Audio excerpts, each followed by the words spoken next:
Hi, are you Tiffany? Yes, I'm the nurse that's going to be giving you a report. Alright. So I've been taking care of Miss Donahue. She's in room 200. She was admitted 3 days ago for a traumatic injury resulting in a T5, T6 spinal cord injury. Okay. She's paraplegic and requires a floor lift for all transfers. Okay. She's alert and oriented times 4. She's cooperative and motivated for therapy. Her and her family, I believe it's her dad that's at bedside, have a lot of questions for the nurse. Okay. Her current vital signs, her blood pressure is 110/70, heart rate of 68, respiratory rate of 16, her oxygen is at 98%. She was on room air. Okay. She takes Lovenox 40 milligrams daily for DVT prophylaxis. Her skin is dry and intact. She's turned every 2 hours for skin prevention. Okay. She's on a bowel and bladder regimen. She straight caths every 6 hours for an average output of 350 mils. Okay. She last complained of pain of 7 out of 10. Do you have any other questions? Yeah, so for our nursing diagnosis, I just have impaired physical mobility related to neuromuscular impairment. Some interventions are going to be active range of motion. Risk for impaired skin integrity related to decreased sensation and prolonged pressures. So we have her on Q2 turns, and then we're going to be using proper skin cleansing for rounding. Also, I have a risk for autonomic dysreflexia related to skin irritation and bladder distension, so we're going to implement bowel and bladder care, and then self-care deficit related to paralysis, and we're going to encourage her to participate in ADLs and use adaptive equipment. Does that sound right? Yeah. All right, well, thank you. Injury is? No. All right, so spinal cord injury is basically the damage to the spinal cord that results in the loss of function, mobility, or bowel and bladder. Are you able to urinate by yourself or anything like that? Or are they cathing you? Yeah. Okay, are you able to move your legs or anything? No. All right, well, I'm just going to test to make sure that you have any gain in function. So, can you feel this? No. No? Okay. Can you squeeze my hands? Great.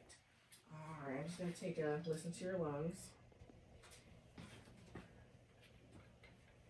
All right, deep breath. Deep breath. Deep breath. Deep breath. All right, and who's here sitting with you today? Her dad. Dad? All right. All right, so you have a thoracic injury. So the thoracic spinal cord injury, you're usually going to be a paraplegic, so you're not able to move anything waist down, correct? Correct. All right, so that's expected. So usually we give back braces, so PT and OT, they'll evaluate you for the need for a back brace. We may be giving you some meds such as baclofen, gabapentin, methylprednisone, and some stool softeners. Are you familiar with any of those meds? No. All right, so baclofen, it's a muscle relaxer. Gabapentin, that's going to help your neuropathic pain. And then methylprednisone, that's going to be a steroid that's going to help reduce the inflammation. And then stool softeners, that's just so you're not straining a lot since you've lost that function of your bowel and bladder, okay? So we're going to get you in bed and get you turned and make sure there's no pressure injuries, okay? Alright. Has your day been good for the most part? It's been great. Have anything good to eat today? Yeah. Jello. Jello? Well, what flavor? Strawberry. Oh, strawberry. What do you like to do outside of the hospital? I like to read. Read? Alright. Do you like to do anything, Dad? Golf. Golf? Yeah, I'm not really into golfing. I don't even know how to hit the ball correctly, but, you know. Alright.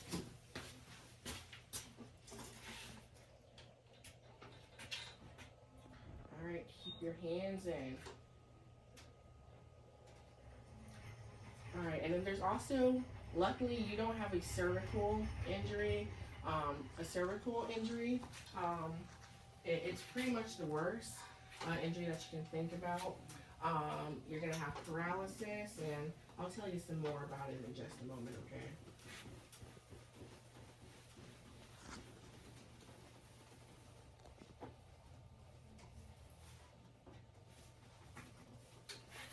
Foyers are so slow. We're supposed to be getting new ones.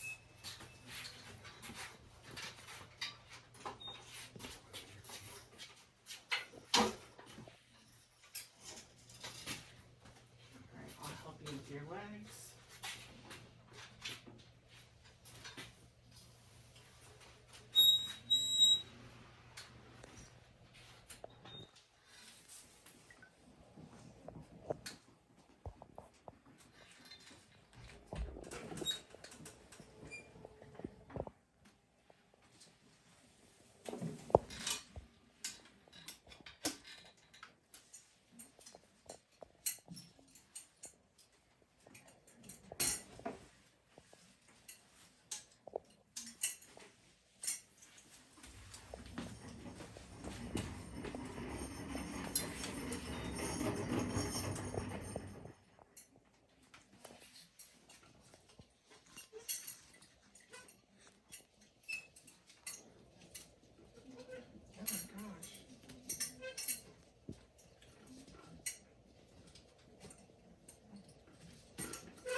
Alright, I'm just gonna look at your skin, make sure there's not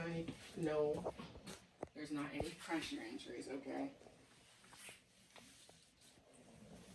Alright, skin is intact. I'm gonna help you sit up, okay? Ready? 1, 2, 3. Alright.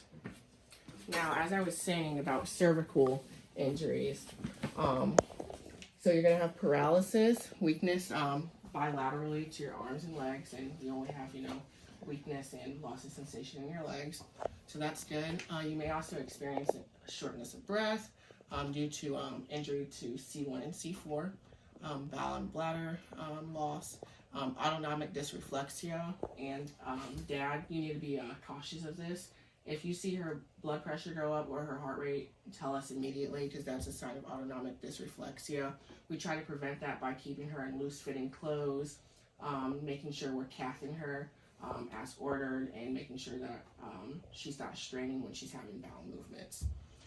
Some treatment for cervical spinal cord injuries are immobilization. So we're going to have that C-collar on your neck. I'm sure you've seen movies where they've had those on due to an accident. Some meds, again, are the methylprednisone. Like I said, those reduce inflammation. We're also going to have you on respiratory support, so we may put you on a vent or have you on continuous oxygen. We're going to implement using baclofen for muscle relaxants, and the way that works is there's a thing called a CNS complex in your brain, so that just depresses the CNS. We're going to also make sure we're turning you to prevent those pressure sores on bony prominences like your butt or coccyx. We're giving you those stool softeners. You also, throughout your stay, you may be seeing PT, so physical therapy, occupational therapy, or the social worker. So if you wanted to talk to the social worker about, outcomes and everything, I can definitely have them come in and talk to you.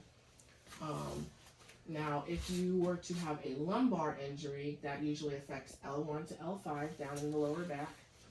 You most likely will be a paraplegic. You're going to have sexual dysfunction.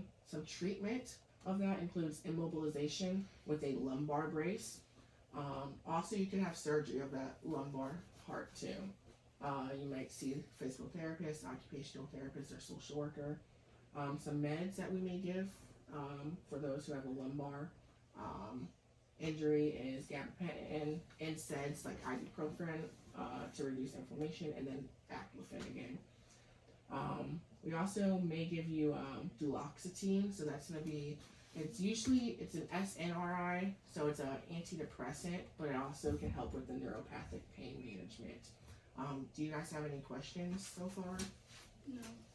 Okay, do you have any questions, Dad? What are the signs of autonomic dysreflexia, and how is it treated?